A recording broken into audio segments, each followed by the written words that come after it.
Hello नमस्ते and very good morning to all the notebook IAS education for all channel पे आप सभी का स्वागत है। द हिंदू के नए सेशन के साथ आज फिर हम आ गए हैं अपने इम्पॉर्टेंट क्लास को लेकर के। इम्पॉर्टेंट इसलिए है क्योंकि आज जो न्यूज़ आर्टिकल्स आए हुए हैं वो काफ़ी अलग अलग जो सब्जेक्ट्स हैं हमारे, जैसे इकोनॉमी, पॉलिटी, हर सब्जेक्ट से रिलेटेड कुछ ना कुछ आज इंपॉर्टेंट चीज़ें आई हुई हैं। जैसे कि अगर इकोनॉमी की बात करें तो सबसे पहले ही न्यूज़ आई हुई है फ्रंट पेज पे कि जो हमारा ट्रेड डेफिसिट है वो बढ़ रहा है। हमने अभी एक्सपोर्ट अपना बढ़ाया है, लेकिन उसके बावजूद भी अभी जो ट्रेड डेफिसिट है वो बढ़ रहा है। साथ के साथ में चाइना के ऊपर में अभी यूएसए ने फिर से सैंक्शंस लगा दिए हैं। इलेक्ट्रिकल जो व्हीकल और बैटरी वगैरह वो दुनिया में पूरे वर्ल्ड वाइड जो एक्सपोर्ट करता है उसके ऊपर, तो उसकी वजह से इंडिया के ऊपर साथ के साथ में अमेरिका और पूरी वर्ल्ड वाइड जो पॉलिटी है और इकोनॉमी है उस पर क्या इफेक्ट पड़ने वाला है, इसके बारे में एक आर्टिकल आया हुआ है। साथ के साथ में अगर पॉलिटी से रिलेटेड बात करें हम तो यूएपीए के बारे में, और जो आर्टिकल 22 है कॉन्स्टिट्यूशन का, जो कि क्या करता है, गिरफ्तारी में कुछ संरक्षण देता है। जब भी किसी अपराधी को या फिर किसी व्यक्ति को गिरफ्तार किया जाता है, एक्यूज माना जाता है, तो आर्टिकल 22 के तहत कौन कौन से संरक्षण मिले होते हैं, इसको लेकर के सुप्रीम कोर्ट की एक जजमेंट आई है, तो उसके बारे में हम जानेंगे। साथ के साथ में अगर आप बात करिए, अभी इलेक्शन का टाइम चल रहा है, तो अभी जो वोटिंग है उसको एक नेशनल हॉलीडे उसके लिए देने की बात के ऊपर बहुत ज़्यादा डिबेट चल रही है। इसको लेकर के एक आर्टिकल जो है आया हुआ है। एडिटोरियल के थ्रू समझने की कोशिश करेंगे कि डिफरेंट कंट्रीज़ में क्या प्रोविजंस हैं और हमारे यहाँ पे क्या इस तरीके के मेजर्स लिए जा सकते हैं या फिर नहीं लिए जा सकते हैं। कॉन्स्टिट्यूशन इन तरीके की चीज़ों के लिए किस तरीके से रिलेवेंट है उसके बारे में, तो बहुत ही इंपॉर्टेंट यूज़फुल आज का सेशन रहने वाला है। बिना वक्त गवाए हुए, इधर उधर की बात किए बिना हम सबसे पहले हाइलाइट्स देख लेते हैं, उसके बाद इस चर्चा को आगे बढ़ाएंगे और सभी टॉपिक्स की इन डिटेल हम क्या करेंगे, डिस्कशन करेंगे। तो चलिए शुरू करते हैं। सबसे पहले देखते हैं इंपॉर्टेंट हाइलाइट्स क्या रहने वाले हैं हमारे। तो इम्पॉर्टेंट हाइलाइट्स में जैसा कि मैंने बताया, अभी एक्सपोर्ट और इंपोर्ट से रिलेटेड डाटा आया है। April trade gap hits $19 billion and import outpace exports. तो यहाँ पर जो गैप है वो दिखाया गया है कि जो इंपोर्ट एक्सपोर्ट का जो गैप है वो बढ़ गया है और $19 बिलियन का अभी क्या हो गया है, हमारा जो गैप है ये हो गया है एक्सपोर्ट और इंपोर्ट से रिलेटेड। तो क्या पूरी न्यूज़ है और क्यों बढ़ रहा है, घट रहा है, इन सारी चीज़ों के बारे में हम देखेंगे बहुत डिटेल में।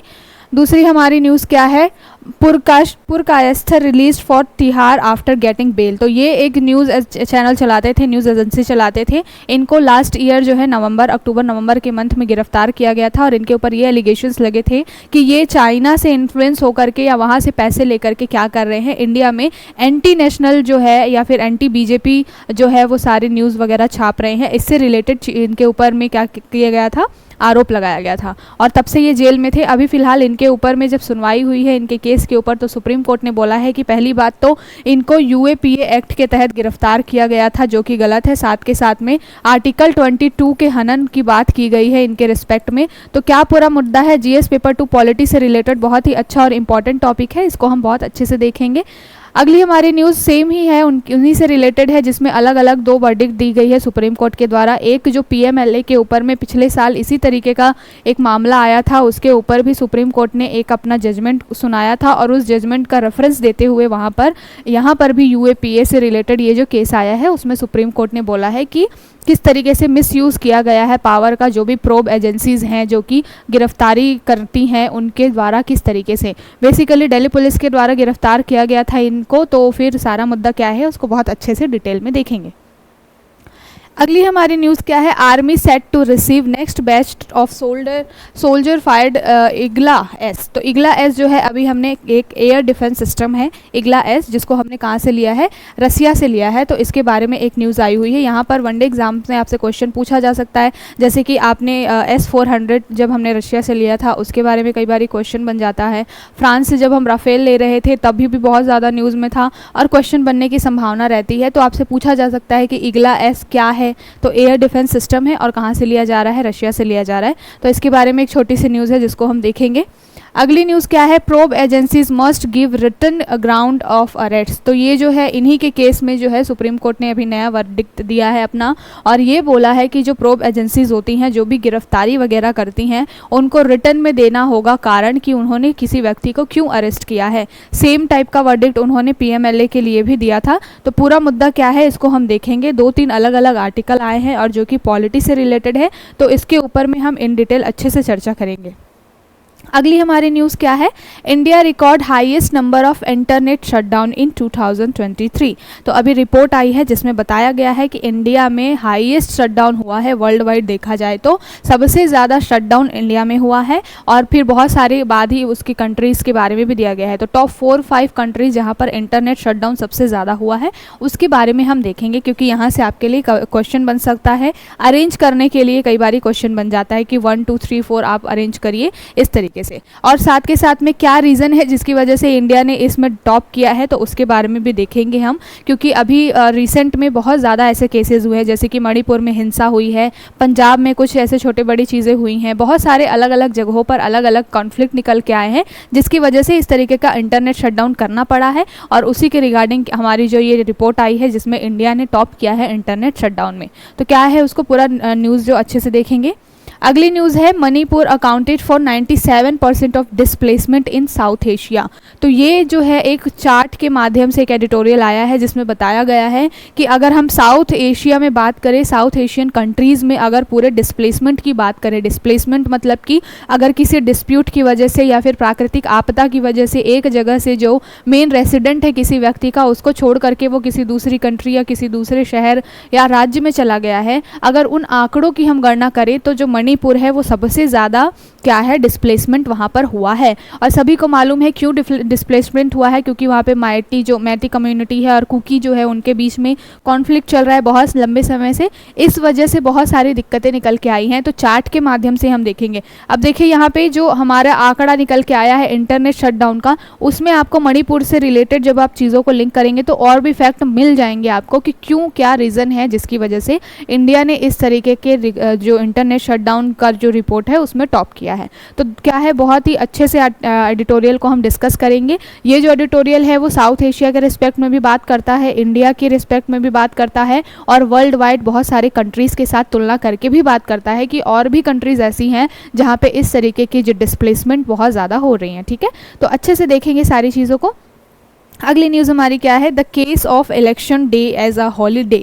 तो मैंने बात किया, ये जो क्या आया है, एडिटोरियल आया है जिसमें बात की गई है कि क्या इलेक्शन को एक नेशनल हॉलीडे बना देना चाहिए। तो इसके ऊपर में डिबेट है और अलग अलग कंट्रीज़ का रेफरेंस लेकर के इस एडिटोरियल में बात की गई है। तो हम इसमें समझेंगे, एक अपने कॉन्सेप्ट क्लैरिटी लेंगे कि किस तरीके से चीज़ें हो सकती हैं पॉसिबल या फिर नहीं हो सकती हैं। अगली न्यूज़ है, India gifted ambulance service in Sri Lanka. तो अभी जो है श्रीलंका में बहुत पिछले साल से ही जो क्राइसिस चल रहा है उसकी वजह से उनके तरह तरह की दिक्कतें निकल के आ रही हैं। अभी एक केस आया श्रीलंका में जहाँ पे एक व्यक्ति को जो उनके नियरेस्ट 30 मिनट्स की दूरी पे जो है वो एम्बुलेंस था, लेकिन उस व्यक्ति को एम्बुलेंस ना मिलने की वजह से क्या हो गया, उनकी जान चली गई। तो इस तरीके के केसेस आते रह रहे हैं अभी श्रीलंका से निकल के। तो इंडिया ने अभी एम्बुलेंस गिफ्ट किया है, उसके ऊपर फिर वहाँ पर भी बहुत सारी कॉन्ट्रोवर्सी चल रही है। जो वहाँ के नेता है वो अपना क्रिया प्रतिक्रिया कर रहे हैं। इससे रिलेटेड न्यूज़ है। कई बार क्वेश्चन पूछ लिया जाता है स्पेशली वनडे वगैरह एग्जाम में कि किसको इंडिया ने ग्रांट दिया है, किसको ऐड दिया है, किस कहाँ पर इस तरीके की सेवा उन्होंने प्रोवाइड करवाई है। इस वजह से थोड़ा सा जनरल अवेयरनेस के लिए ये हम क्या करेंगे, न्यूज़ को देख लेंगे। अगली न्यूज़ है, India agrees with Australia to share key import data. तो यहाँ पर बात की गई है की इंपोर्ट डाटा का मतलब है कि इंडिया ने ऑस्ट्रेलिया के साथ जो FTA फ्री ट्रेड एग्रीमेंट जो है साइन किया है।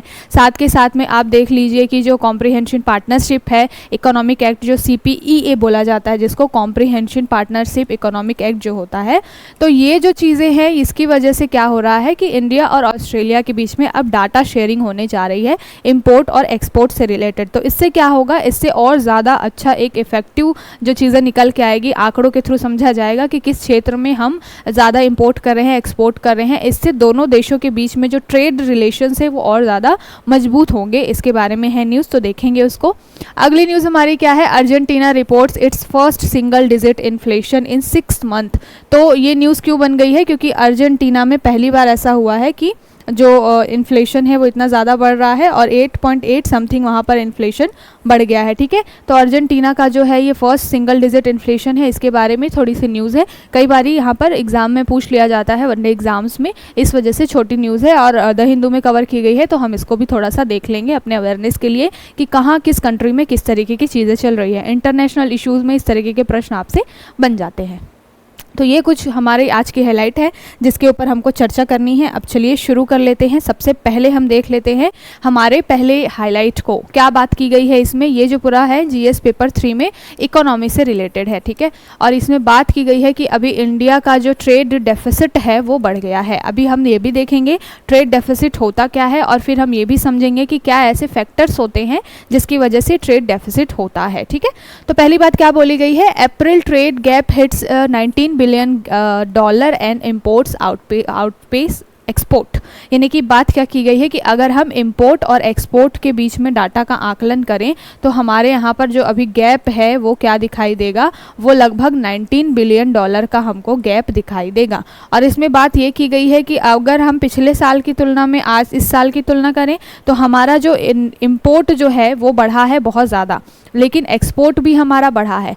लेकिन क्या है कि जो इंपोर्ट का जो दर है, इंपोर्ट की जो रेट है वो बहुत ज़्यादा है एक्सपोर्ट की तुलना में। इस वजह से जो हम बेसिकली देखा जाए तो ओवरऑल क्या चल रहे हैं, घाटे में चल रहे हैं। देखिए बहुत ही इजी टर्म में समझिए कि ट्रेड डेफिसिट होता कैसे है। डेफिसिट यानी घाटा कब होगा, जब हम आयात ज़्यादा करेंगे और हम निर्यात कम करेंगे, तब क्या होगा, हमको घाटा होगा। सपोज़ आपने 100 रुपये की कोई चीज़ चाइना से क्या कर ली, इंपोर्ट कर ली, यानी कि आयात कर ली, ठीक है। और लेकिन उसके बदले में आपने अपने यहाँ से बेची कितनी चीज़ें, केवल 50 रुपये की। तो फिर क्या हो गया, अगर आपका इंपोर्ट यानी कि आयात जो है वो ज़्यादा है और एक्सपोर्ट जो है वो कम है, तो क्या होता है, ये जो पूरा व्यापार है वो घाटे में चला जाता है, ठीक है। तो इसको बोलते हैं व्यापार घाटा यानी कि ट्रेड डेफिसिट। व्यापार घाटा मतलब क्या होता है कि जब आपका आयात जो होता है वो ज़्यादा होता है किसकी तुलना में, निर्यात की तुलना में। तो अभी ये जो रिपोर्ट निकल के आई है इसमें बोला गया है कि अगर पिछले साल की तुलना में इस साल देखेंगे हम तो निर्यात में बढ़ोतरी हुई है, और गिरावट जो पहले कम से कम 3 से 4% हुआ करती थी बढ़ोतरी, वो इस बार केवल और केवल 0.67% ही हुई है, ठीक है। मतलब कि ऐसा कह सकते हैं कि निर्यात में जो कमी आ जाती है, कई बार कुछ फैक्टर्स काम करते हैं जिसकी वजह से निर्यात कम हो जाता है, अगर उसमें हम तुलना करें पिछले साल की तुलना में तो वो 3.5 से 4% का निर्यात था।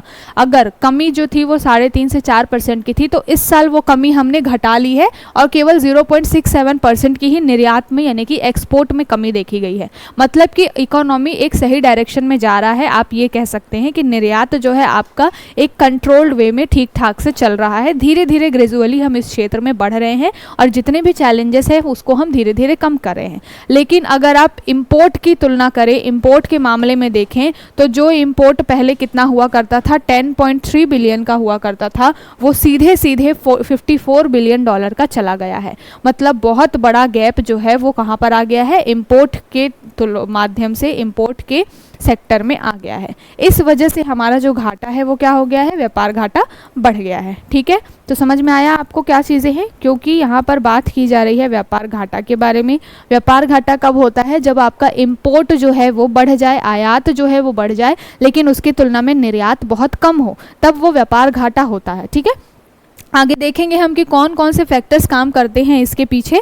तो यहाँ पर बात की गई है आंकड़ों के थ्रू कि अगर हम इंपोर्ट की तुलना कर ले हैं, पिछले जो साल से इंपोर्ट की तुलना करते हैं, तो वहाँ पर चीज़ें देखने को मिलती है कि पहले जो इंपोर्ट अगर आप 10 से 20 बिलियन डॉलर का कर रहे थे, तो सीधे सीधे हमने उसमें उछाल मारा है और लगभग 54 बिलियन डॉलर का इस बारी हमने क्या कर लिया है, आयात कर लिया है। इस वजह से हमारा व्यापार घाटा बढ़ गया है, ठीक है।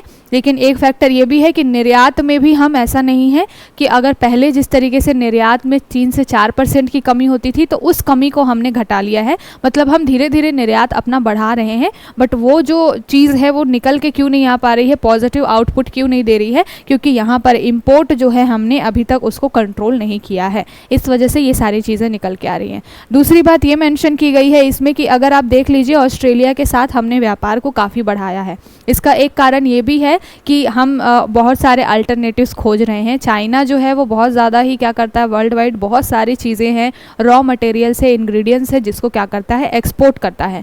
और चाइना की एक बहुत ही बुरी आदत है, वो क्या कर लेता है, चीज़ों को डंप करता है बाकी सारी कंट्रीज़ में। डंपिंग क्या होती है, डंपिंग मतलब कि मान लीजिए कि किसी चीज़ को बनाने के लिए आपको 20 से 30 रुपये लगे, ठीक है। चाइना को वो चीज़ बनाने में केवल और केवल 20 रुपये लगे और वही चीज़ आपको बनाने में यानी कि इंडिया या अदर कंट्रीज़ को बनाने में 30 रुपये लगे। ठीक है। चाइना क्या करता है, बहुत सारा बल्क में चीज़ें बना लेता है। इस वजह से क्या होता है, एक तो वहाँ पर भी पॉपुलेशन बहुत ज़्यादा है, इस वजह से क्या होता है वहाँ पर जो श्रम है वो लेबर कॉस्ट जो है वो बहुत कम है। साथ के साथ में वो मास लेवल पे प्रोडक्शन करता है, बहुत बड़े लेवल पे प्रोडक्शन करता है, तो उसका प्रोडक्शन कॉस्ट जो है वो बाकी सारी कंट्रीज़ की तुलना में क्या हो जाता है, ऑटोमेटिकली कम हो जाता है। इसकी वजह से क्या होता है कि चाइना के जो प्रोडक्ट्स होते हैं वो बाकी कंट्रीज़ की तुलना में बहुत सस्ते हो जाते हैं और फिर चाइना उसको क्या करता है, बल्क में ला करके इन सस्ते प्रोडक्ट्स को दूसरी कंट्रीज़ में स्पेशली भारत में क्या कर लेता है, डंप कर देता है। अब इस डंपिंग की वजह से क्या होता है, भारत के जो घरेलू उद्योग होते हैं जो उन सामानों की मैन्युफैक्चरिंग कर रहे होते हैं उनको बहुत बड़ा नुकसान होता है। इन सारी चीज़ों की वजह से ही अमेरिका ने अभी फिर से चाइना के ऊपर क्या कर दिया है, सैंक्शन लगा दिया है। किन चीज़ों के लिए, चाइना से अमेरिका बहुत बड़े लेवल पे जो इलेक्ट्रिक व्हीकल्स होते हैं, बैटरी वगैरह होती है, सेमीकंडक्टर चिप होती है, ये सारी चीज़ें क्या करता है, इंपोर्ट करता है। ठीक है। अगर बैटरी के मामले में देखें तो हम भी चाइना से बहुत ज़्यादा सेमीकंडक्टर और ये सारे इलेक्ट्रिकल व्हीकल जो हैं वो सारी चीज़ें हम भी बहुत ज़्यादा चाइना से आयात करते हैं, जिसको हम ठीक कर रहे हैं। और हमने बताया है, जैसे कि हमने न्यूज़ डिस्कस की थी कि 2026 तक हम क्या कर लेंगे, सेमीकंडक्टर चिप्स वगैरह अपने यहाँ भी बना लेंगे, है ना। तो हम इस दिशा में काम कर रहे हैं। अभी अमेरिका ने सैंक्शंस लगा दिए चाइना के ऊपर, यानी कि टैरिफ जो होता है, जो शुल्क होता है, जो आयात शुल्क होता है कंट्री में, उसको बढ़ा दिया है। अब इस वजह से क्या होगा कि चाइना का जो मार्केट है अमेरिका और यूरोप के लिए तो अब लगभग बंद हो जाएगा। तो चाइना क्या करेगा, अपना अल्टरनेटिव ढूंढेगा और अल्टरनेट चाइना का कौन है, भारत। भारत जो है वो चाइना के लिए डंपिंग का एक बहुत अच्छा सोर्स है, क्योंकि यहाँ पर पॉपुलेशन इतनी ज़्यादा है, उनकी डिमांड ज़्यादा है, पहली बात तो ये। दूसरी बात ये है कि चाइना के जो प्रोडक्ट्स हैं वो भारत की तुलना में सस्ते हैं, इस वजह से वो यहाँ पर डंपिंग बहुत ज़्यादा लेवल पे कर पाता है। तीसरी बात ये है कि हम चाइना से आयात बहुत ज़्यादा करते हैं, तो उसके लिए एक खुला रास्ता मिल जाता है चाइना को कि वो अपना सारा सामान ला करके यहाँ पर क्या कर दे, डंप कर दे। तो इस तरीके की चीज़ों की वजह से क्या हो रहा है कि वर्ल्ड वाइड लेवल पर बाकी कंट्रीज़ को भी नुकसान हो रहा है और इंडिया को भी चाइना की डंपिंग वगैरह से बहुत नुकसान हो रहा है। साथ के साथ में अभी गोल्ड के प्राइजेस हैं उसमें बहुत ज़्यादा उछाल देखा जा रहा है, या फिर ऑयल में जो है बहुत सारी डिफरेंट कंट्रीज़ होती हैं, जब उनके बीच में क्या होता है, कोई कॉन्फ्लिक्ट चल रहा होता है, जैसे इजराइल फ़लस्तीन का वॉर ले लीजिए, या फिर इसी तरीके से अगर सीरिया वगैरह का वॉर ले लीजिए, तो क्या होता है कि जब एक कंट्री दो कंट्री के बीच में लड़ाई होती है उसका इम्पैक्ट वर्ल्ड वाइड पड़ता है। फिर वहाँ पर क्रूड ऑयल है वो थोड़ा महंगा हो जाएगा, कोई कमोडिटी है वो महंगी हो जाएगी, इस तरीके से चीज़ें होती रहती हैं, जिसकी वजह से जो है बाकी कंट्रीज़ के ऊपर में इम्पैक्ट पड़ता है और इंडिया के ऊपर भी अभी इस तरीके की चीज़ें चल रही है। साथ के साथ अगर हम बात करें मैन्युफैक्चरिंग के लेवल पे, हम अपने यहाँ पे मेक इन इंडिया जैसे बहुत सारे जो प्रोग्राम्स हैं वो चला रहे हैं, लेकिन अगर अभी भी हम देखें तो बहुत हद तक हम दूसरे कंट्रीज़ पे क्या है, डिपेंडेंट है, स्पेशली चाइना पे हम डिपेंडेंट है अपनी ज़रूरतों को पूरा करने के लिए। इस वजह से हमारा ये जो आयात जो है वो बहुत ज़्यादा बढ़ा हुआ है। जो $54 बिलियन का जो आयात है वो बढ़ा इसलिए है क्योंकि अभी भी हमारी जो डिपेंडेंसी है जो आयात के मामले में या अपनी ज़रूरतों को पूरा करने के मामले में वो बहुत ज़्यादा है। ठीक है। तो आई होप अब आपको समझ में आ गया होगा क्या है न्यूज़, क्या आंकड़ा है और क्या ऐसे कारण है। ठीक है। अभी हमने जो है इम्पोर्ट किन क्षेत्रों में ज़्यादा किया है जिसकी वजह से थोड़ी बहुत, एक्सपोर्ट जो है वो ज़्यादा किन क्षेत्रों में किया है जिसकी वजह से थोड़ी बहुत चीज़ें ठीक हुई हैं। तो अगर आप बात कर लीजिए जेम्स एंड ज्वेलरी, साथ के साथ पे इंजीनियरिंग गुड्स, इन सारी चीज़ों की वजह से क्या हुआ है, मैन मेड यार्न जो होते हैं, इन सारी चीज़ों की वजह से, साथ के साथ में रेडी टू वियर गारमेंट्स, हमारा जो भारत है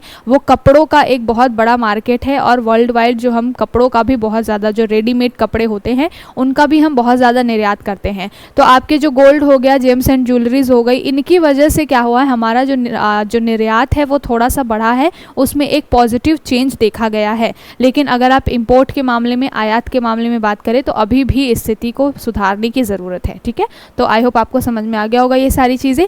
अब हम इसको ईजीएस्ट वे में, ऐसे तो हमने समझा ट्रेड के बारे में कि व्यापार घाटा होता क्या है, ट्रेड डेफिसिट होता क्या है। इसको हम देख लेते हैं कि कौन कौन से फैक्टर्स काम करते हैं इन सारी चीज़ों के लिए, क्योंकि इकोनॉमी में जनरली स्टेटमेंट वाइज क्वेश्चन बनता है, आपको दे देगा कि व्यापार घाटा को प्रभावित करने वाले कारक क्या क्या होते हैं, उसके बाद में क्या देगा आपको, ऑप्शन ए दे देगा, ऑप्शन बी दे देगा, इस तरीके से आपको 4 ऑप्शन दे देगा और फिर आपको पूछेगा कि इनमें से कौन कौन से सही हैं या कौन कौन से फैक्टर्स जो है वो व्यापार घाटा को क्या कर सकते हैं, इफेक्ट कर सकते हैं। ठीक है। तो अभी हम देख लेते हैं कि वो कौन कौन से फैक्टर्स हैं जिसकी वजह से व्यापार घाटा होता है। ठीक, पहली बात तो ये कि मैंने बताया व्यापार घाटा होता क्या है। व्यापार घाटा उस स्थिति को बोलते हैं जहां भारत में आयात का मूल्य विशिष्ट अवधि, यानी कि मान लीजिए वो टाइम लिमिट 1 महीने की भी हो सकती है या फिर 1 साल की भी हो सकती है। एक टाइम लिमिट में क्या होता है, 1 वर्ष में भारत के निर्यात के मूल्य से आयात का मूल्य जब अधिक हो जाता है तब उसको क्या कहते हैं, व्यापार घाटा। यानी कि व्यापार घाटा, ट्रेड डेफिसिट, इट मीन्स क्या हो गया आपका सीधे सीधे कि आयात जो है, इंपोर्ट जो है वो आपका ज़्यादा हो गया, इसको हम एरो साइन अपर साइड में दिखाएंगे, और निर्यात जो है वो क्या हो गया आपका कम हो गया, तब क्या होता है, व्यापार घाटा होता है। ठीक, और ये एक विशिष्ट अवधि के लिए होता है, टाइम लिमिट उसकी होती है 1 महीने या फिर 1 साल, इस तरीके से। ठीक, अब हम देख लेते हैं कि कौन कौन से कारक हैं, कौन कौन से फैक्टर्स हैं जिसकी वजह से व्यापार घाटा बढ़ता घटता रहता है। जैसे मैंने बताया कि जो वर्ल्ड वाइड लेवल पे डिफरेंट कंट्रीज़ के कॉन्फ्लिक्ट चलते होते हैं, उसकी वजह से क्या होता है, कीमतों में उछाल या फिर गिरावट, इसकी वजह से भी साथ के साथ में और भी सारे फैक्टर्स काम करते हैं। तो देख लेते हैं व्यापार घाटा। सबसे पहले निर्यात से अधिक आयात हो जाए, यानी कि भारत वस्तुओं और सेवाओं का क्या करता है, सीधे सीधे से आयात करता है। ठीक, इसका मतलब क्या है कि निर्यात से अधिक अगर आयात है मतलब कि व्यापार में इनबैलेंस है, असंतुलन की स्थिति है, और ये जो फैक्टर है वो व्यापार घाटा क्रिएट करता है। दूसरी बात होती है तेल आयात। हम बहुत ज़्यादा जो क्रूड ऑयल है, लगभग 80 to 85% कच्चे तेल का अभी भी हम क्या करते हैं, इम्पोर्ट करते हैं, यानी कि आयात करते हैं। और कच्चा तेल जो भी गल्फ़ कंट्रीज़ वगैरह से निकल के आता है, वहाँ पर कई बारी कॉन्फ्लिक्ट चलते रहते हैं। इसकी वजह से क्या होता है, तेल की कीमतों में बहुत ज़्यादा उतार चढ़ाव देखा जाता है, और इन उतार चढ़ाव की वजह से व्यापार घाटा आपका निकल करके आता है। तीसरी चीज़ क्या है, सोने का आयात। जो इंडिया है वो जेम्स एंड ज्वेलरी बना करके जो एक्सपोर्ट करता है, लेकिन उसके लिए जो रॉ मटेरियल है, जो गोल्ड वगैरह है, वो क्या है, हमको आयात करना पड़ता है। ठीक है, और उसकी जो गोल्ड होते हैं उनके भी क्या होती है, कीमतों में बहुत ज़्यादा ही उतार चढ़ाव देखा जाता है, और अभी तो सोने की कीमतें बिल्कुल आसमान छू रही हैं। तो इस वजह से क्या होता है कि हमको आयात जो है वो ज़्यादा कॉस्टली पड़ता है, और इसकी वजह से भी क्या होता है, हमको नुकसान का सामना करना पड़ता है। ठीक है, तो आई होप आपको समझ में आ रही होंगी चीज़ें कि व्यापार घाटा में किन किन चीज़ों का योगदान होता है। दूसरी बात है व्यापार बाधाएं। व्यापार बाधाएं कहने का मतलब है कि मान लीजिए अगर कोई देश है जिसका बाकी देशों के साथ फ्री ट्रेड एग्रीमेंट नहीं है, तो फिर क्या होगा, वहाँ पर टैरिफ जैसी चीज़ें लगाई जाएंगी। टैरिफ क्यों लगाया जाता है, बेसिकली कि कोई भी देश से अगर कोई सामान आ रहा है उसकी बहुत ज़्यादा डंपिंग ना हो। जैसे कि अभी चाइना के ऊपर में यूएसए ने टैरिफ लगा दिया है, बहुत ज़्यादा, लगभग 3 से 4 गुना टैरिफ को और बढ़ा दिया गया है। वो क्यों होता है, तो सो दैट उस कंट्री से जो आने वाली चीज़ें हैं, जो कि इंपोर्ट होके आने वाली चीज़ें हैं, वो क्या है, बहुत ज़्यादा एक तो महंगी हो जाएंगी अगर, तो वो बहुत ज़्यादा डंपिंग नहीं कर पाएंगे बाकी कंट्रीज़ में, है ना। तो इस तरीके की जो व्यापार बाधाएं होती हैं, टैरिफ वगैरह होता है, इस तरीके से इसकी वजह से क्या होता है, आपका व्यापार घाटा जो है वो होता है। ठीक है, मतलब कि कीमतें, आयात निर्यात, इनमें उतार चढ़ाव होता रहता है, क्योंकि मान लीजिए जिन सामान के ऊपर पे टैरिफ बहुत ज़्यादा है वो सामान को आयात करना आपके लिए बहुत महंगा हो जाएगा, और जिन सामानों के ऊपर टैरिफ बहुत कम है उनके लिए आयात करना बहुत आसान हो जाएगा। तो इस तरीके की चीज़ें होती है जो कि व्यापार घाटा क्रिएट करती हैं, यानी कि ट्रेड में जो है वो इम्बैलेंस लेकर के आती हैं। उसके बाद अगर मनी में उतार चढ़ाव हो जाए, मुद्रा में उतार चढ़ाव का मतलब क्या है, जैसे यूएसए के डॉलर की तुलना में इंडिया का जो रुपी है वो कमज़ोर है। मतलब कि अगर मान लीजिए कि हमें $1 में अभी तक अगर 70-80, अभी 80 का अगर रेट चल रहा हो, मान लीजिए 80 रुपये $1 में, मतलब कि आप कोई भी सामान खरीदने के लिए आपको ज़्यादा से ज़्यादा जब रुपी देना पड़ेगा तब जाके आपको वो चीज़ मिलेगी। इट मीन्स क्या हो गया कि आपका फिर से आयात जो है वो क्या हो गया, महंगा हो गया। इस वजह से मुद्रा में उतार चढ़ाव की वजह से भी क्या होता है, जो व्यापार घाटा है वो आपका बढ़ जाता है। ठीक है, समझ में आई आपको चीज़ें कि अगर पहले $1 में 60 रुपये होते थे, तो आप 60 रुपये में कोई चीज़, मान लीजिए एक ब्रेड का पैकेट है, आप 60 रुपये में ही खरीद लेते थे। लेकिन अगर अब वही चीज़, अगर आपका रुपया कमज़ोर है, अब $1 में आपको क्या करना है, 80 रुपये ही मिल रहे, 80 रुपये हो रहे हैं $1 में, तो अब उस ब्रेड को खरीदने के लिए आपको 80 रुपये देना पड़ेगा। यानी कि अब आपका क्या हो गया, जो आयात है वो क्या हो गया, महंगा हो गया। और आयात जब भी महंगा होगा या फिर बहुत ज़्यादा होगा तो क्या होगा, ट्रेड डेफिसिट क्रिएट होगा। आई होप आपको समझ में आ रही होंगी सारी चीज़ें। उसके बाद वैश्विक आर्थिक स्थितियाँ देखेंगे, तो कि वैश्विक आर्थिक स्थितियाँ मतलब कि ग्लोबल लेवल पे, जैसे मैंने अभी चाइना और यूएसए का एग्जाम्पल दिया, तो अगर यूएसए ने चाइना के ऊपर सैंक्शंस लगाए हैं, टैरिफ लगाया है, तो उसका जो प्रभाव है वो क्या होगा, इंडिया के ऊपर भी पड़ेगा, बाकी सारी कंट्रीज़ के ऊपर भी पड़ेगा। इस वजह से क्या होता है, जब भी विश्व के लेवल पे बहुत सारी कंट्रीज़ के बीच में इकोनॉमिकली कोई उठापटक की चीज़ें होती हैं, उसका भी व्यापार घाटे के ऊपर क्या होता है, इम्पैक्ट पड़ता है। उसके बाद घरेलू कारक होते हैं, जैसे कि मान लीजिए इंफ्रास्ट्रक्चर की कमी है हमारे यहाँ पे, अगर लेबर कॉस्ट हमारा बहुत ज़्यादा है, चीज़ों को बनाने में क्या हो रहा है, बहुत महंगा जो हो रहा है प्रोडक्शन, अगर हमारी चीज़ें बहुत ज़्यादा महंगी होगी प्रोडक्शन में, तो फिर क्या होगा कि बाकी कंट्रीज़ उसको खरीदेंगी नहीं। इस तरीके की जो घरेलू लेवल पे बाधाएं होती हैं वो भी क्या करती हैं, आपके व्यापार घाटे को बढ़ा देती है। ठीक है, तो ये बहुत सारे फैक्टर्स होते हैं जिसकी वजह से व्यापार घाटा आपका बढ़ता घटता रहता है। ठीक, तो आई होप समझ में आ गई होंगी सारी चीज़ें, और बहुत ही अच्छा एक यूज़फुल टॉपिक था, इम्पॉर्टेंट टॉपिक था इकोनॉमी की दृष्टि से। ठीक है, अब चलते हैं अगली न्यूज़ की तरफ। ये जो न्यूज़ है वो बेसिकली बात कर रहा है आपके जीएस पेपर 2 पॉलिटी से रिलेटेड है, और यहाँ पर 2-3 चीज़ों के बारे में बात की जा रही है। एक तो अनलॉफुल प्रिवेंशन एक्ट जो है हमारा कब का, कल ही पढ़ाया था, 1967 का। दूसरा हमारा आर्टिकल 22 ऑफ इंडियन कॉन्स्टिट्यूशन, इसमें जो कुछ क्लॉज दिए गए हैं, जैसे क्लॉज 3 हो गया, 5 हो गया, इनके बारे में बात की गई है। मुद्दा क्या है, मुद्दा ये है कि न्यूज़ क्लिक करके एक न्यूज़ एजेंसी है जिनके फाउंडर थे ये व्यक्ति, इनका नाम क्या है, इनका नाम है पुर कश्यप। ठीक है, कायस्था, पुर कायस्था इनका नाम है। तिहाड़ जेल में ये बंद थे। अभी इनके ऊपर में सुनवाई हुई, लगभग पिछले जो है नवंबर दिसंबर से ये जेल में बंद थे, 6 महीने इनको ऑलरेडी हो गए। इनके ऊपर जब सुनवाई हुई तो निकल के आई चीज़ें कि जिन प्रोसेस के तहत इनकी गिरफ्तारी की गई है वो गिरफ्तारी इनवैलिड है, गलत तरीके से जो एजेंसीज़ हैं उन्होंने इनको गिरफ्तार किया है। फिर कोर्ट ने इनके ऊपर क्या मुद्दा दिया है, कोर्ट ने ये मुद्दा दिया है कि जिस व्यक्ति को गिरफ्तार किया गया है उस व्यक्ति को एफआईआर की कॉपी नहीं दिखाई गई, पहली बात।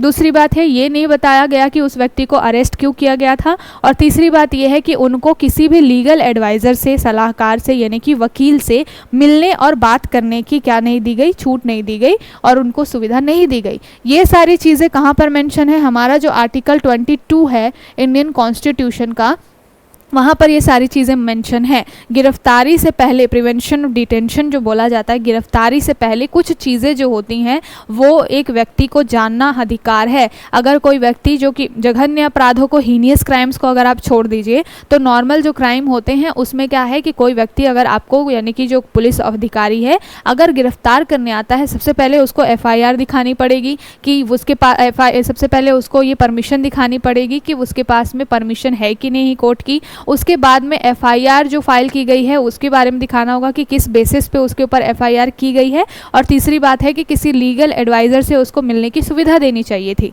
लेकिन ये तीनों ही चीज़ें इनको नहीं मिली थी। इस वजह से सुप्रीम कोर्ट ने डांट लगाई है गवर्नमेंट को भी, साथ के साथ में जो प्रोब एजेंसी दिल्ली पुलिस ने इनको अरेस्ट किया था उनके ऊपर।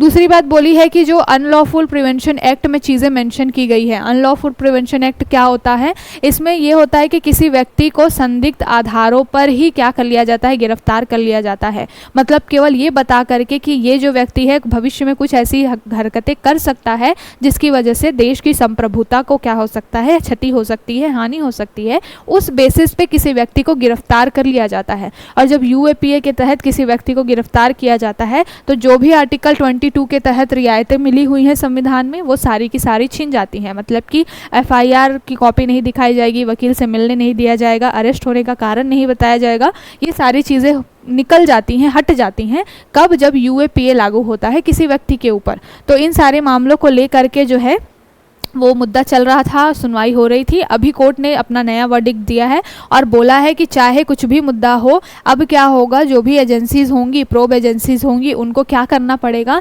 लिखित में देना होगा, रिटर्न में देना होगा कि किस वजह से उन्होंने क्या किया है, किसी भी व्यक्ति को अरेस्ट किया है। ठीक है, सेम जो केस है वो उन्होंने पीएमएलए लास्ट ईयर 2023 में पीएमएलए के ऊपर में सुनवाई कर रहे थे। एक व्यक्ति थे, उनको पीएमएलए एक्ट के तहत क्या किया गया था, अरेस्ट किया गया था। पीएमएलए कब का आया हुआ है, 2002 का। तो पीएमएलए एक्ट के तहत पिछले साल एक व्यक्ति को क्या किया गया था, अरेस्ट किया गया था और उनके ऊपर भी मामला चलाया जा रहा था। तब उस केस में भी कोर्ट ने ये बोला था कि किसी भी व्यक्ति को ये जानने का अधिकार है कि उनको किस तहत, किस कानून, किस जुर्म के तहत में गिरफ्तार किया गया है। साथ के साथ लीगल एडवाइज़र की सलाह लेना भी उनका एक अधिकार है, वो देना चाहिए। ठीक है, तो उन सारे केस का, सारी चीज़ों का क्या है, रेफरेंस देते हुए सुप्रीम कोर्ट ने क्या किया है, इस मामले में भी यूएपीए में भी इन चीज़ों को लागू कर दिया है कि कुछ भी हो, आपको कारण तो एटलीस्ट बताना पड़ेगा कि क्यों, किस वजह से किसी व्यक्ति को गिरफ्तार किया गया है। ठीक है, तो ये पूरा मुद्दा है। अब यहाँ पे हम दो आर्टिकल 22 है उसको हम देखेंगे अच्छे से आगे चल के। यहाँ पर एक चीज़ और मेंशन की गई है आर्टिकल 22 का क्लॉज 5 के बारे में। ये क्या बोलता है, any lapse would be have violation of article 2024 of the constitution which mandate that person under detention should be communicated the ground of the detention order and allowed to make a representative against the detention. ठीक है, तो यहाँ पर वो जो opportunity एक मिलने की बात है आर्टिकल 225 के तहत, यानी कि आर्टिकल 22 के क्लॉज 5 के तहत, कि कोई व्यक्ति अगर गिरफ्तार किया गया है तो उसको एक तरीके से अपॉर्चुनिटी मिलनी चाहिए कि किस बेसिस पे उसको गिरफ्तार किया गया है और वो लीगल एडवाइज़र से बातचीत कर सके। तो इन सारी चीज़ों को लेकर के अभी इनके ऊपर में सुनवाई चल रही है और सुप्रीम कोर्ट ने अपना जो है एक नया आदेश दिया है। ठीक है, अब हम देख लेते हैं आर्टिकल 22 का एक थोड़ा सा रिवीजन ले लेते हैं। आर्टिकल 22 क्या है, गिरफ्तारी या हिरासत में लिए गए व्यक्ति को कुछ सुरक्षा उपाय देता है। ठीक है, किसको, जो व्यक्ति गिरफ्तार किया जा रहा है उसको कुछ सुरक्षा और कुछ उपाय दिए जाते हैं। कौन कौन सी सुरक्षा और उपाय है, सबसे पहली तो है कि गिरफ्तारी के कारणों की जानकारी पाने का अधिकार है। अगर मैं आप किसी भी व्यक्ति को गिरफ्तार किया, ऐसे तो किसी को ना ही गिरफ्तार करे, कोई कैसी कोई कंडीशन ना आए कि गिरफ्तार होना पड़े, मगर अगर कोई आम आदमी है जिसको गिरफ्तार किया जा रहा है तो उसको बताना पड़ेगा कि गिरफ्तार क्यों किया जा रहा है। ठीक है, कारण बताना होगा। दूसरी बात यह है कि कानूनी व्यवसायी यानी कि जो कि वकील होंगे उनसे क्या है, परामर्श करने का अधिकार, ये भी आर्टिकल 22 देता है कि जो भी वकील होगा, गिरफ्तार व्यक्ति क्या कर सकता है, अपनी पसंद के कानूनी व्यवसायी यानी कि वकील से क्या कर सकता है, परामर्श कर सकता है। तीसरी चीज़ क्या है कि मजिस्ट्रेट के सामने पेश करने का अधिकार, मतलब कि अगर कोई व्यक्ति है जिसको गिरफ्तार किया गया है, विद इन 24 आवर्स क्या करना पड़ेगा, मजिस्ट्रेट के सामने पेश करना पड़ेगा। ठीक है, तो ये सारी चीज़ें निकल करके आई हैं और 22 आर्टिकल जो है वो आपको ये सारे अधिकार देता है संविधान का। अभी जो मुद्दा निकल के आया है वो यही आर्टिकल 22 के वायलेशन से रिलेटेड है, इस वजह से इन सारी चीज़ों को हम डिस्कस कर रहे हैं। अब इसमें एक चीज़ और है, क्योंकि कई बार क्वेश्चन बनता है कि क्या इसमें गिरफ्तारी के समय और साथ के साथ यात्रा वगैरह का जो समय होता है वो जुड़ता है कि नहीं।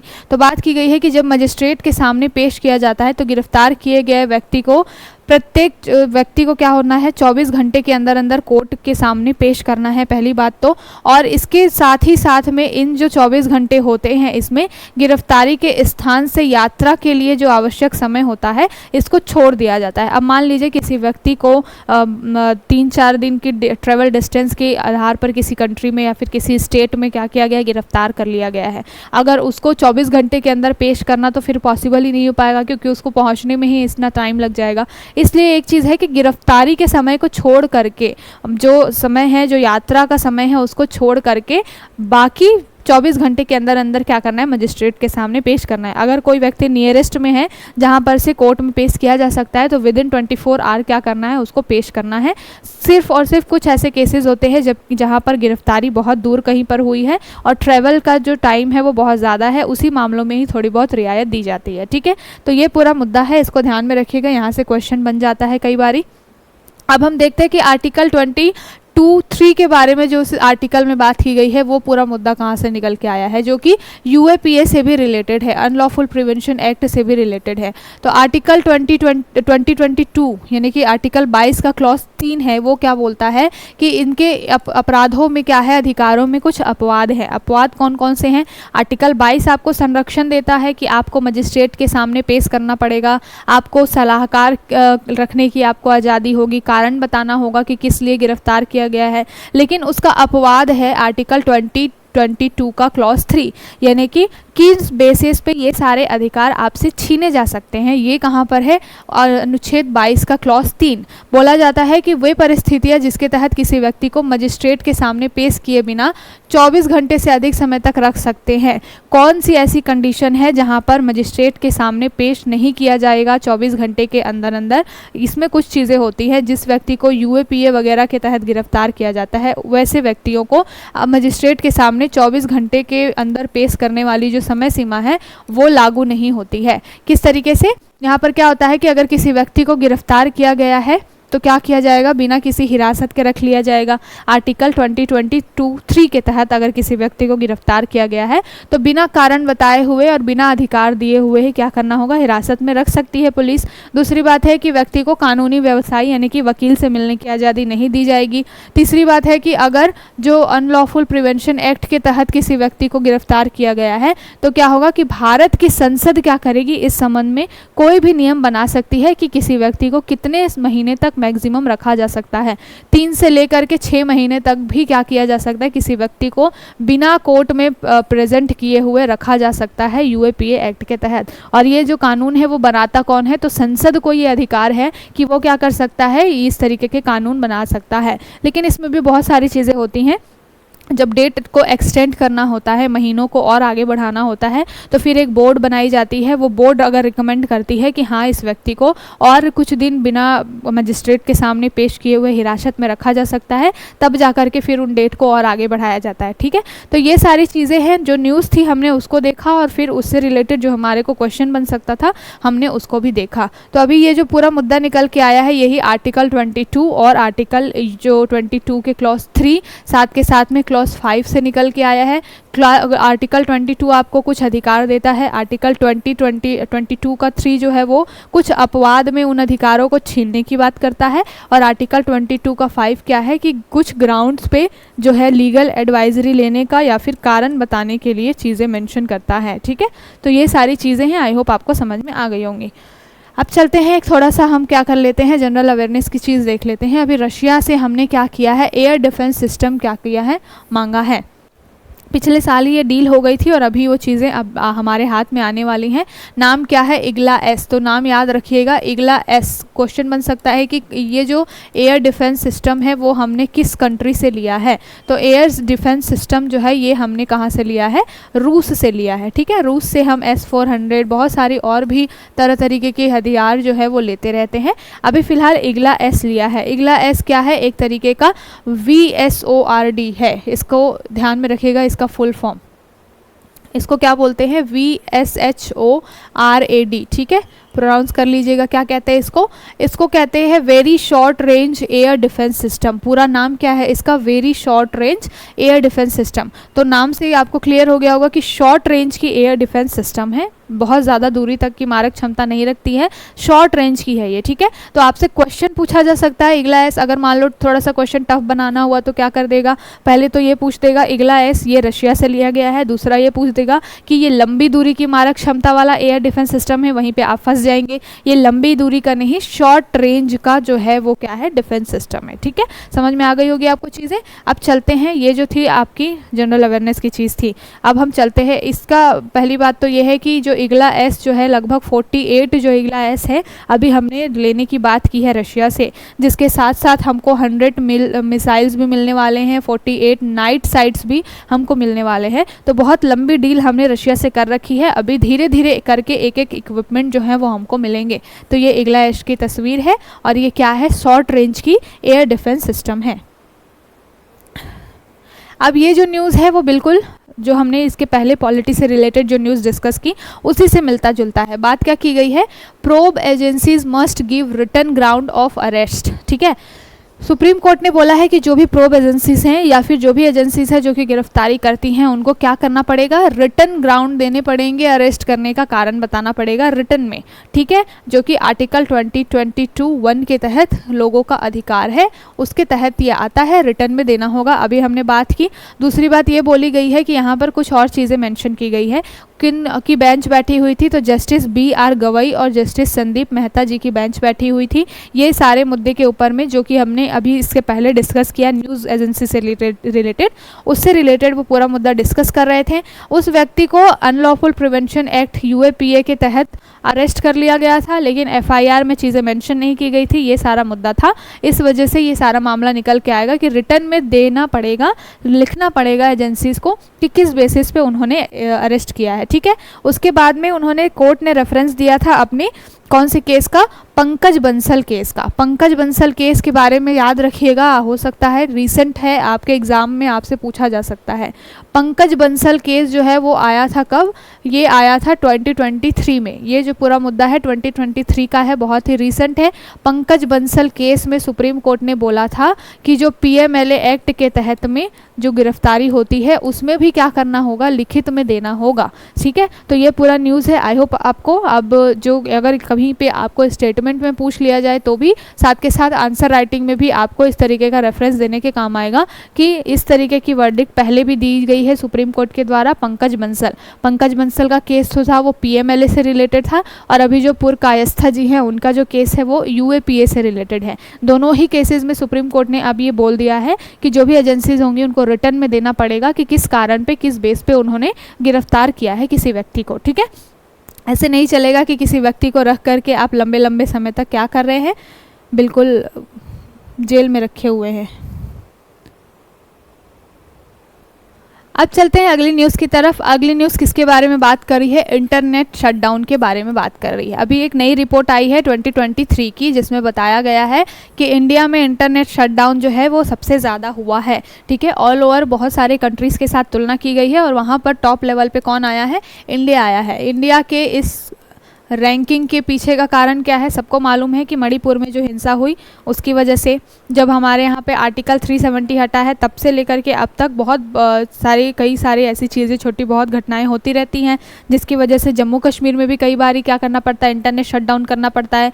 कई बार एग्ज़ाम में पेपर लीक हो जाता है, इसकी वजह से भी इंटरनेट का शटडाउन करना पड़ता है। ये सारी चीज़ें मेंशन की गई है एडिटोरियल में, जब हम आगे डिस्कस करेंगे कि क्या कारण है जिसकी वजह से इंडिया में साथ के साथ मणिपुर में बहुत ज़्यादा ही इस तरीके के केसेस निकल के आए हैं। तो वहाँ पर ये सारी चीज़ें निकल के आई हैं कि इंडिया में एग्ज़ाम्स, जैसे यहाँ पे मेंशन है कि एग्ज़ाम्स की वजह से भी, एग्ज़ाम में पेपर लीक की वजह से भी शटडाउन किया गया। बहुत अलग अलग जो रीजंस हैं, अलग अलग राज्य हैं, वहाँ पर क्या हुआ, इमरजेंसी लाइक कंडीशन हो गई, मतलब कि वहाँ पे बहुत ज़्यादा ही डिस्प्यूट होने लग गया इस वजह से। जैसे कि पंजाब में भी रिसेंट मामला आया था, वहाँ पे क्या था कि एक किसी मानसिक रूप से विक्षिप्त व्यक्ति ने, जो कि मेंटली बहुत ज़्यादा स्टेबल नहीं था, एक 18-19 साल का लड़का, उसने गुरु ग्रंथ साहब के कुछ पेज फाड़ दिए थे और इसकी वजह से उसको, वहाँ की जो भीड़ है, वहाँ की जो जनता है, उसने मार के मॉब लिंचिंग करके उस बच्चे को मार दिया था। ठीक है, तो इस वजह से भी इंटरनेट शटडाउन करना पड़ा था। वो एक अलग मैटर चल रहा था। फिर वहाँ पर सिख धर्म से रिलेटेड बहुत सारी चीज़ें निकल के आई, क्योंकि वहाँ पर जो है सिख धर्म में ये जो चीज़ें हैं वो बिल्कुल सजाए मौत के बराबर हैं कि अगर कोई गुरु ग्रंथ साहिब को क्या कर दे, उसके पन्नों को फाड़ दे या किसी तरीके से डिस्ट्रॉय करे। ठीक है, तो ये सारी चीज़ों की वजह से अलग अलग हमारे इंडिया में क्या हुआ है, अलग अलग कंट्रीज़ में क्या हुआ है, इंटरनेट शटडाउन हुआ है। ठीक है, इसकी वजह से ये जो अभी रिपोर्ट निकल के आई है जिसमें इंडिया ने इंटरनेट शटडाउन में टॉप किया है। उसके बाद में कुछ कंट्रीज़ हैं जैसे कि म्यांमार हो गया, उसके बाद सेकंड हाईएस्ट म्यांमार के बाद में आपको सूडान दिखेगा।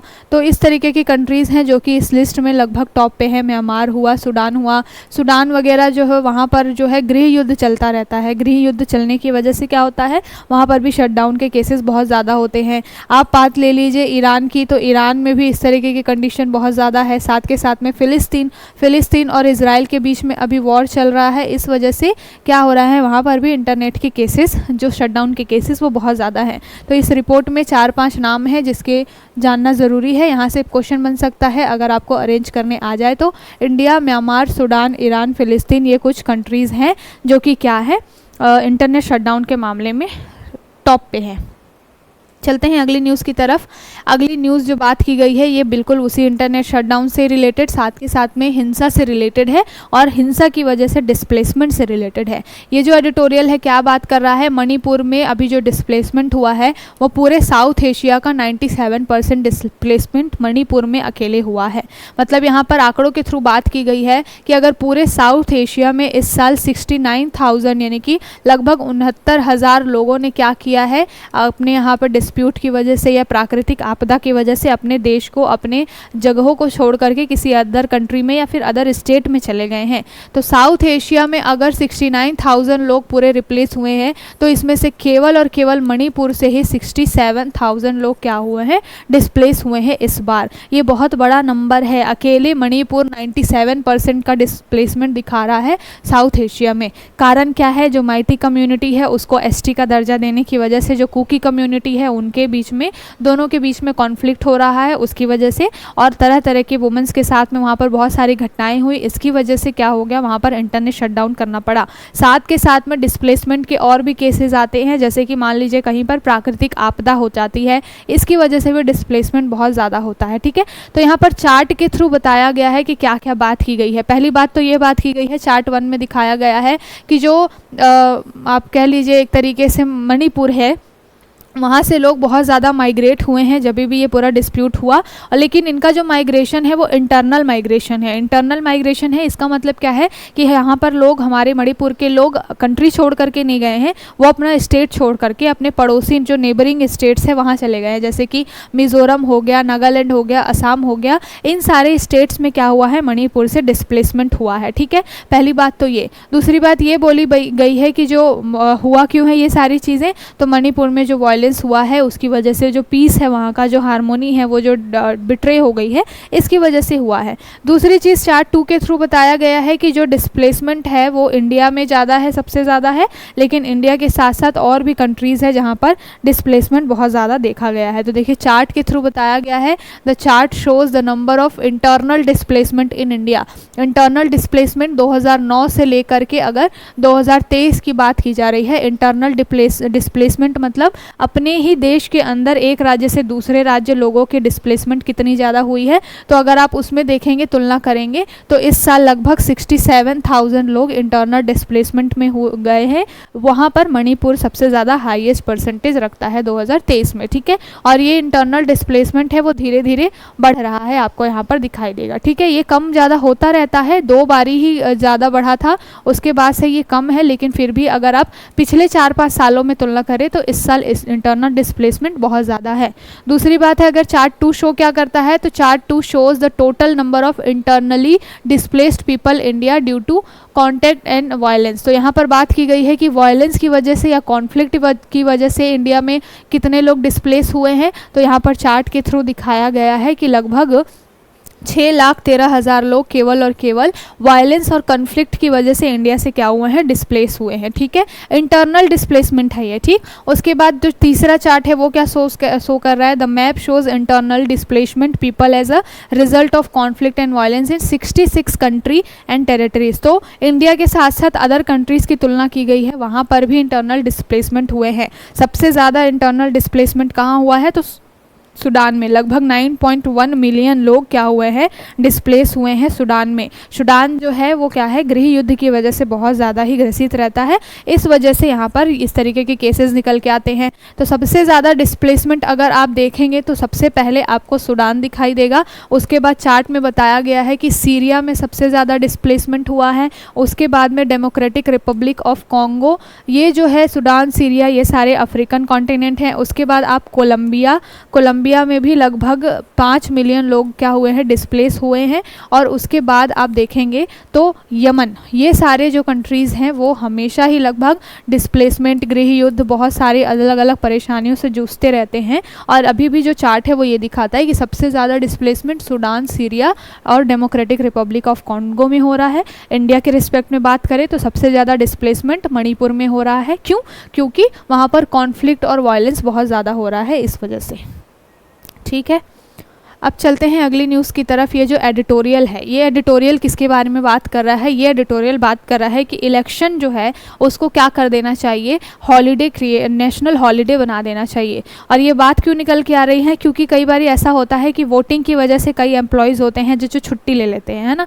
और अगर उनसे पूछा जाए कि क्या कर रहे थे भाई, छुट्टी क्यों ली, तो वो बोल देते हैं कि वोट देने गए थे, इस वजह से छुट्टी ली। तो यहाँ पर एक चीज़ डिबेट निकल के आई है कि क्या इंडिया में वोटिंग को हॉलीडे, नेशनल हॉलीडे बना देना चाहिए। इसके ऊपर बात की गई है। फिर अलग अलग कंट्रीज़ के साथ तुलना की गई है, जहां पर बताया गया है कि यूनाइटेड स्टेट जो है वहां पर इलेक्शन बिल्कुल भी हॉलीडे नहीं देता है। लेकिन अगर यूके की बात करेंगे तो यूके में इलेक्शन के दिन में हॉलीडे मिलता है, यानी कि छुट्टी होती है। ठीक, इस तरीके से अदर जो बहुत सारी कंट्रीज़ है जिनकी तुलना करके बोला गया है कि इंडिया में जो है आप देख लीजिए कि जो वोटिंग है वो क्या है, एक लीगल राइट है। लीगल राइट कहने का मतलब है कि किसी के ऊपर में बाध्यता नहीं है, कानूनी चीज़ है। आप चाहे तो वोट दे सकते हैं, आप चाहे तो वोट नहीं भी दे सकते हैं, ये आपका कानूनी अधिकार है, ठीक है। अब जब लीगल राइट है ये और आपके ऊपर आपकी मन मर्जी पर डिपेंड करता है कि आप वोट देने जाएं या नहीं जाएं, तो फिर किस बेसिस पे आप छुट्टी मांग सकते हैं। अगर आप ये कहें कि बिल्कुल ये मेरा अधिकार है, अगर आपको फोर्स किया गया है उस चीज़ के लिए और आपको वोट देने जाना ही जाना है, तब तो हॉलीडे देना एक बात बनती है। लेकिन अगर वो केवल और केवल आपकी स्वेच्छा के ऊपर डिपेंड करता है, आपका राइट है, आपकी समझ है कि आपको वोट देने जाना है या नहीं जाना है, तो फिर वहाँ पर जो है नेशनल हॉलीडे देने का कोई भी ग्राउंड नहीं बनता है। तो अगर आपसे इस तरीके का क्वेश्चन पूछा जाए, मान लीजिए इंटरव्यू में जब भी क्वेश्चन पूछा जाता है इस तरीके के एनालिटिकल क्वेश्चंस, जैसे यहाँ पर मुद्दा जो एसएमईज़ हैं वहाँ से निकल के आया है कि स्मॉल मीडियम एंटरप्राइजेस के जो लोग हैं वो जनरली बहुत ज़्यादा, हमारे यहाँ पे 40 से 50% जो आबादी है वो इस सेक्टर में काम कर रही है। तो वहाँ पर ये सारी चीज़ें निकल के आती हैं, इस तरीके के मुद्दे, और फिर निकल के आता है कि एम्प्लॉयज़ जो है वो छुट्टी ले लेते हैं और उनको ऐसा लगता है कि हॉलीडे होना चाहिए। इसके वजह से ये थोड़ा बहुत डिबेट आ रहा है। तो यहाँ पर हम इस चीज़ को बस डिस्कस इसलिए कर रहे हैं कि अगर आप से कोई क्वेश्चन पूछ ले इस तरीके का कि क्या हॉलीडे होना चाहिए, तो फिर आपके पास एक काउंटर करने के लिए चीज़ होगी कि क्यों हॉलीडे होना चाहिए। अगर वोटिंग जो है लीगल राइट है आपका, आपकी स्वेच्छा पर डिपेंड करता है आपको देने जाना है या नहीं देने जाना है, तो फिर क्या होगा, हॉलीडे देने का कोई मतलब नहीं बनता है। क्योंकि कई व्यक्ति ऐसे होंगे हॉलीडे का तो फ़ायदा उठा लेंगे लेकिन वोट देने जाएंगे ही नहीं। तो ये चीज़ें हो तभी सकती हैं अगर जो वोटिंग है बहुत मैंडेटरी हो जाए आपके लिए, और वोटिंग मैंडेटरी होगी तब तो आप हॉलीडे दे सकते हैं। साथ के साथ ये भी चीज़ है कि अगर एक ही फेज़ में इलेक्शन हो, हर जगह पे एक ही दिन का इलेक्शन हो या 2 दिन में सारी जगह इलेक्शन कंडक्ट करा लिए जाए, तब तो फिर आसान है कि एक बार में आपने हॉलीडे दे दिया, ठीक है। अगर अलग अलग जगह पे इतने सारे फेजेस में हो रहे हैं इलेक्शन, तो फिर अलग अलग कितने दिन आप छुट्टियां देते रहेंगे, इस तरीके की भी चीज़ें आएंगी। तो इस वजह से ये थोड़ा सा एक डिबेट चल रही थी, इसको जनरल अवेयरनेस के लिए देख लिया। अगली न्यूज़ क्या है हमारी, अगली न्यूज़ है इंडिया गिफ्टेड एम्बुलेंस सर्विस इस श्रीलंका। तो अभी श्रीलंका में जो है वो क्राइसिस निकल के आया है। एक 51 ईयर ओल्ड व्यक्ति की क्या हो गई कि डेथ हो गई, सडन डेथ हो गई। क्यों? क्योंकि वहाँ पर जो है हेल्थ बेनिफिट नहीं पहुँच पाया और ये जो सर्विस नहीं पहुँच पाई, इस वजह से इंडिया ने पहले भी श्रीलंका को इस तरीके का 1990 में क्या दिया था, ग्रांट दिया था, अनुदान दिया था, जिसकी वजह से यहाँ पर सुवासेरिया करके एक जो है, सुवासेरिया इसको बोला जाता है, सुवासेरिया जो है वो श्रीलंका का क्या है, एम्बुलेंस सर्विस है, और इसको नाम दिया गया है सुवासेरिया 1990। तो इंडिया जो है वो पहले भी इस तरीके के एड दे चुका है हेल्थ सेक्टर को ठीक करने के लिए श्रीलंका के लिए, लेकिन वहाँ पर चीज़ें निकल के आई, फिर कॉन्फ्लिक्ट ये आगे बढ़ा, थोड़ा विवाद बढ़ा नेताओं के बीच में। फिर श्रीलंका ने बोला कि ऐसा नहीं है कि हमारे यहाँ पे व्यवस्थाएं नहीं हैं। दिक्कत ये हो रही है कि श्रीलंका में क्या हो रहा है, अभी फ़िलहाल क्राइसिस चल रहा है, साथ के साथ बहुत सारे लोग मैकेनिक्स ऐसे हैं जो कि कंट्री छोड़ करके दूसरी कंट्रीज़ में चले गए हैं, क्योंकि वहाँ पर क्या हो रहा था, कंडीशन इतनी ख़राब थी, तो बहुत सारे लोग वहाँ से भी डिस्प्लेस हुए हैं। इस वजह से मैकेनिक्स की कमी पड़ गई है, इस वजह से कई सारे एम्बुलेंस ऐसे हैं जो कि क्या है हमारे पास इंफ्रास्ट्रक्चर, लेकिन वो चीज़ें ख़राब पड़ी हुई है। इस वजह से बहुत सारा तो अभी कॉन्फ्लिक्ट निकल के आया। अभी इंडिया ने फिर से और ऐड देने की बात की है। तो यहाँ पर डिस्कस करने का मोटिव सिर्फ इतना ही है कि अगर पूछ लिया जाए कि किसको अभी हेल्थ के सेक्टर में इंडिया ने ग्रांट दिया है या कोई हेल्प प्रोवाइड कराई है, तो वो कंट्री कौन सी है, श्रीलंका। जैसा मैंने कल परसों में बताया था कि अगर आपसे क्वेश्चन बन जाए कि किसको अभी इंडिया ने $50 बिलियन का 50 मिलियन का क्या दिया है, एड दिया है, तो वो कंट्री कौन सी होगी, वो कंट्री होगी मालदीव। कई सारे लोग यहाँ पर गलतियाँ कर देंगे क्योंकि मालदीव के साथ इंडिया के कॉन्फ्लिक्ट चल रहे हैं, तो कई सारे बच्चे कुछ और कंट्री को लगा करके आ जाएंगे कि उनको लगेगा मालदीव के साथ तो हो ही नहीं सकता, लेकिन मालदीव को भी हमने क्या दिया है, $15 मिलियन का एड दिया है। तो इस तरीके से हम करते क्यों हैं, हमारे पड़ोसी देश हमारे फेवर में बने रहें, हमारे ऊपर थोड़े बहुत डिपेंडेंट रहे, क्योंकि जितने भी ये श्रीलंका है, मालदीव है, प्रो चाइना अपनी पॉलिसीज़ रखते हैं कई बारी, तो हमको क्या होता है, एक सिक्योरिटी थ्रेट हमेशा बना रहता है। क्यों? क्योंकि इंडिया जो है वो प्रायद्वीप से बना हुआ है भाई, 3 साइड से हमारे यहाँ पे एक तो पानी है। अब सारे मालदीव और ये सारे जो आइसलैंड वाली जो कंट्रीज़ हैं वो क्या है, हमारे लिए एक तरीके से सुरक्षा की दृष्टि से बहुत इंपॉर्टेंट हैं। और अगर यहाँ पर चाइना का प्रभुत्व हो जाता है, तो आप नॉर्थ साइड से देख लीजिए, चाइना तो यहाँ पर हमारे सर पे बैठा ही हुआ है, और वो साउथ के साइड से भी अलग अलग कंट्रीज़ हैं, जैसे यहाँ पर श्रीलंका है, तो उनको क्या करता है, अपने खेमे में लेने की कोशिश करता है। इसलिए हम समय समय पर इस तरीके के ऐड दे करके क्या करते हैं, उनको अपने पाले में रखने की कोशिश करते रहते हैं। अगली न्यूज़ क्या आई है, ये जो ऑस्ट्रेलिया और इंडिया के रिलेशन से रिलेटेड है, ये जो है बात कर रहा है कि India agrees with Australia to share key import data. Key import data कहने का मतलब क्या है कि अभी इंडिया जो है वो कितना इम्पोर्ट एक्सपोर्ट कर रहा है, वो सारा डाटा जो है वो इंडिया क्या करेगा, ऑस्ट्रेलिया के साथ शेयर करेगा। रियल टाइम मैनर में जब एक डाटा रहता है तो हमें आसानी होती है समझने में कि किस क्षेत्र में, किस सेक्टर में किस चीज़ की डिमांड बहुत ज़्यादा है, उस हिसाब से प्रोडक्शन होता है, उस हिसाब से क्या होता है, फिर वो ट्रेड आपस में दो कंट्री का चलता है। इस वजह से डाटा साझा करने से चीज़ें आसान हो जाती हैं। तो दोनों देशों के बीच में क्या हुआ है, अभी एक तरीके का कह लीजिए एग्रीमेंट साइन हुआ है। साथ के साथ में इंडिया के साथ में अगर पूछा जाए कि फ्री ट्रेड एग्रीमेंट है कि नहीं ऑस्ट्रेलिया का, तो बिल्कुल ऑस्ट्रेलिया और इंडिया ने फ्री ट्रेड एग्रीमेंट कर रखा है। कई सारे ऐसी चीज़ें हैं जो कि बिना किसी टैरिफ के या बहुत मिनिमम टैरिफ पे, फ्री ट्रेड एग्रीमेंट कहने का क्या मतलब होता है, जिन कंट्रीज़ के साथ फ्री ट्रेड एग्रीमेंट होता है उन कंट्रीज़ के साथ में ऐसा होता है कि यहाँ से अगर इन दो देशों के बीच में, मान लीजिए इंडिया और ऑस्ट्रेलिया, इनके बीच फ्री ट्रेड एग्रीमेंट है, इसका मतलब क्या है कि जो भी आयात निर्यात में शुल्क होगा उसमें बहुत ज़्यादा रियायत मिलेगी। अगर इंडिया से कोई सामान ऑस्ट्रेलिया जाता है तो छूट मिलेगी, अगर ऑस्ट्रेलिया से कोई सामान इंडिया आता है तो छूट मिलेगी। और मैंने अभी जो पहले डिस्कस किया इम्पोर्ट एक्सपोर्ट से रिलेटेड, तो बताया कि अगर आपके सामान के ऊपर में टैरिफ कम है तो आपको क्या होगा, फ़ायदा होगा अगर आप क्या कर रहे हैं, निर्यात कर रहे हैं, क्योंकि टैरिफ कम होना मतलब आपका सामान सस्ता होना, मतलब कि डिमांड दूसरे कंट्रीज़ में ज़्यादा होगा। तो इस वजह से जो है फ्री ट्रेड एग्रीमेंट हो गया या फिर जो कॉम्प्रिहेंशन पार्टनरशिप की जाती है इकोनॉमिक क्षेत्र में, वो सारी चीज़ें CECA होता है जो कि कॉम्प्रिहेंशन इकोनॉमिक कोऑपरेशन एग्रीमेंट होता है। ये सारी चीज़ें इसीलिए की जाती हैं सो दैट क्या हो सके, व्यापार को थोड़ा और आसान बढ़ाया जा सके और निर्यात आयात जो है वो थोड़ा सा और सस्ता हो सके, है ना। तो इस वजह से अभी चाइना के साथ में हमारा क्या चल रहा है, जैसे मैंने बताया कि इलेक्ट्रिकल व्हीकल्स वगैरह हो गए, तो इसके ऊपर में USA ने सैंक्शन लगा दिया है। अब USA ने सैंक्शन लगा दिया है तो क्या होगा कि चाइना से USA अब बहुत कम चीज़ें खरीदेगा। वहाँ के जो लोग होंगे वो चाइना से चीज़ें नहीं मंगाएंगे, क्योंकि सैंक्शन की वजह से, टैरिफ की वजह से चाइना का सामान क्या हो जाएगा, महंगा हो जाएगा। तो अब USA की डिपेंडेंसी किसके ऊपर बढ़ जाएगी, इंडिया के ऊपर बढ़ जाएगी। साथ के साथ में अदर यूरोपियन कंट्रीज़ भी चाइना से बहुत ज़्यादा इलेक्ट्रिकल व्हीकल खरीदते हैं, तो अब यूरोपियन कंट्रीज़ भी क्या करेंगे, इंडिया की तरफ देखेंगे। ऑस्ट्रेलिया के साथ हमारा फ्री ट्रेड एग्रीमेंट है या फिर ये CECA जैसे हमारे एग्रीमेंट्स हैं, इससे भी क्या होगा, दो देशों के बीच में व्यापार बढ़ेगा। तो इंडिया के लिए बहुत सारी संभावनाएं हैं। इसी को ध्यान में रखते हुए ये सारी चीज़ें, ये सारे की इम्पोर्ट डाटा जैसे एग्रीमेंट्स वगैरह या फिर FTA वगैरह हमको टाइम पे करने पड़ते हैं, ठीक है। तो आई होप आपको समझ में आ गया क्या मैटर था। अगली जो न्यूज़ है वो अर्जेंटीना से रिलेटेड है। अर्जेंटीना का जो मंथली जो इन्फ्लेशन है वो बहुत ज़्यादा ही क्या हो गया है, अभी शार्पली क्या हो गया है, रेट बढ़ गई है बहुत ज़्यादा और लगभग 8.8%। तो यहाँ पर इस तरीके के क्वेश्चन लगभग वनडे एग्जाम्स में पूछ लिए जाते हैं कि कौन सी ऐसी कंट्री है जहाँ पे इन्फ्लेशन बहुत ज़्यादा बढ़ गया है या फिर कुछ सालों में बहुत वहाँ पर हाइप देखा गया है या फिर कमी देखी गई, इस तरीके से। तो जनरल अवेयरनेस के लिए क्वेश्चन द हिंदू में आया था, पेपर न्यूज़ जो आई थी, इस वजह से हम इसको देख रहे हैं। अर्जेंटीना, अब अर्जेंटीना बहुत ज़्यादा इंपॉर्टेंट नहीं है हमारे लिए, इंटरनेशनल इशू है वो, उनका पर्सनल मामला है। हमारे लिए जो काम की चीज़ थी उसको हमने यहाँ पर क्या किया, देख लिया, ठीक है।